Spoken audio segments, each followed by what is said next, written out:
പുഷ്പ എന്നതൊരു പേരല്ല. പിന്നെന്താ, സ്ഥലമാണോ? പുഷ്പ ഒരു ബ്രാൻഡാ. ആ ശരി തുടങ്ങി അവള് സിനിമ ഡയലോഗ് പറയാം. ഇന്നലെ എങ്ങാണ്ട് പോയി സിനിമ കണ്ടെന്ന് തോന്നുന്നു. ഇനി ഇവൾ ഒരാഴ്ചത്തേക്ക് ആ സിനിമയുടെ ഡയലോഗും പറഞ്ഞു നടക്കും. അതുകൊണ്ട് മൈൻഡ് ആക്കാതിരിക്കുന്നതാ നല്ലത്. പുഷ്പ പുഷ്പ പുഷ്പ പുഷ്പ പുഷ്പ പുഷ്പ പുഷ്പരാജ്. മൈൻഡ് ആക്കണ്ട. പാർട്ടി ഉണ്ട് പുഷ്പ, പാർട്ടി ഉണ്ട്. മാത്സിൽ ഹോംവർക്ക് ഉണ്ടോ എന്തോ? മല്ലികവാണന്റെ അമ്പുകളോ നിന്നുകൊണ്ടോ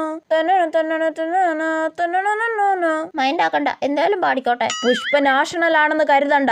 അതിന് ഞാനൊന്നും കരുതുന്നില്ലേ. ഇന്റർനാഷണൽ. ഓ, പുഷ്പ എന്നാൽ ഫ്ലവർ ആണെന്ന് വിചാരിച്ചോ? ഞാനൊന്നും വിചാരിച്ചിട്ടില്ലേ. ഫയർ അല്ലേ? അല്ല, വൈൽഡ് ഫയർ. വേഗം മിസ് വന്ന് ക്ലാസ് തുടങ്ങിയാ മതിയായിരുന്നു. എനിക്ക് അർഹതപ്പെട്ട ക്യാഷ്, അത് കാലണയോ അരയണയോ ആണെങ്കിലും അത് കിട്ടാൻ വേണ്ടി 7 കടലും 7 മലയും കടക്കേണ്ടി വന്നാലും അവിടെ എത്തുക എന്നുള്ളതാണ് ആ പുഷ്പയുടെ പോളിസി. Tissue tissue tissue. അയ്യോ, ഇവക്ക് സിനിമ കണ്ടു വട്ടായേ, ഓടി വരണേ.